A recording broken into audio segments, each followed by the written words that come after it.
And this leads me, Ryan, to what I think is a really interesting conversation, because we've been talking about this cause marketing that you do, this getting the word out. And again, stuff that's making a real impact in the world and for people. And you see it measured, which is phenomenal. But I'm intrigued about the challenges. How do we reach these audiences? What are you doing to get to them? Because it is a very crowded space right now to get attention. I mean, how often do we see the phrase "stop the scroll"? Because that is the reality. All these platforms want video, just as an example, and you need to stop people from scrolling and to watch what you want them to see, to then hopefully click the donate button or take another action. So talk to me. How do you do that these days in a crowded space? Yeah, I think this is why I still feel like I have good job security, because we're constantly trying to figure this out, right? I don't.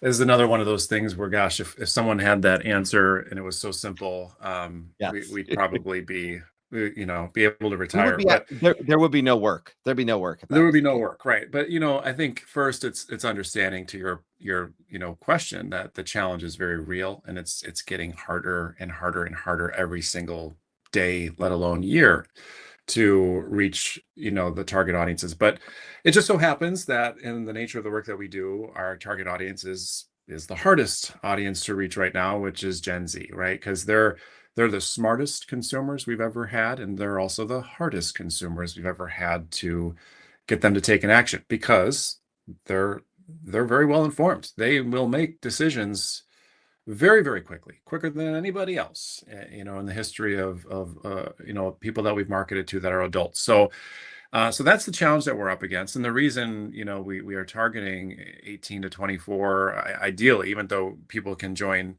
in their 30s or so, is based on science. So as you're younger, even if you're a healthier 30-year-old than you are when you're 20, at 20 you're still producing more blood stem cells just based on biology. So if we can get more of a donation from someone from a volume perspective, that means that the patient is going to have much better outcomes. And so that's the why behind it. But in terms of how we get them, we obviously have done persona research to validate various different things. We also have, in addition to just Gen Z persona research, we also have to look at all the different ethnic and kind of social and societal norms that different ethnicities have, which is very critical, because a one-size-fits-all approach in terms of our tone and voice, and obviously the content, isn't going to relate to certain communities. So we have that. We've had that for years. We constantly look at revising that as the world continues to change.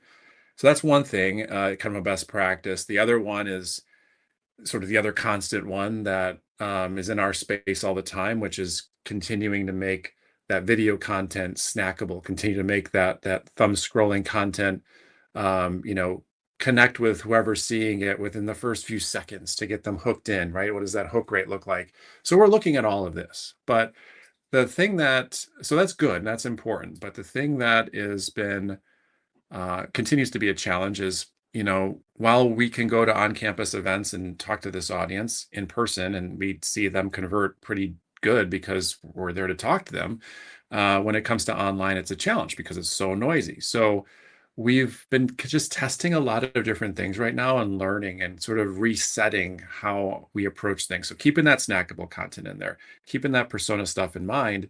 We're also looking at what are some untapped resources, what are some things that we haven't tried yet that kind of make us a little itchy, and like a little nervous.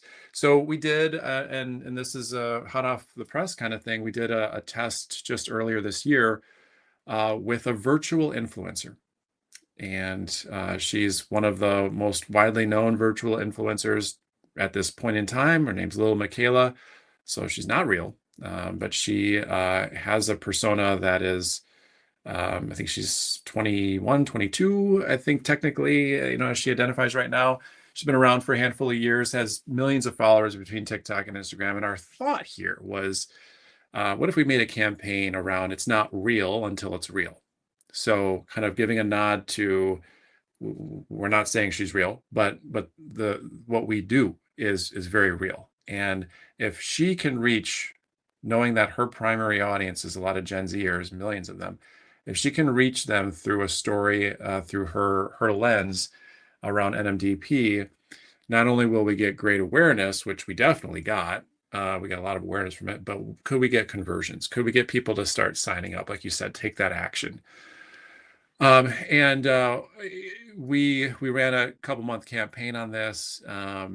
And what I will tell you is we learned a lot from it, but we also learned that even though she has a large audience, the audience was really more following just based on the nuance of a virtual influencer. They're not really connected to her personally, which I guess would be hard to do.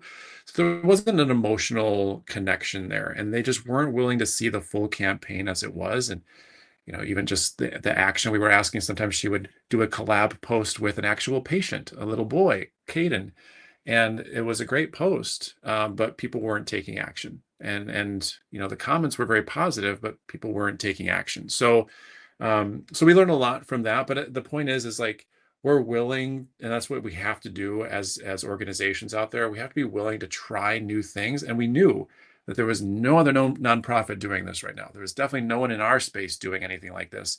So it was a fresh way to approach something.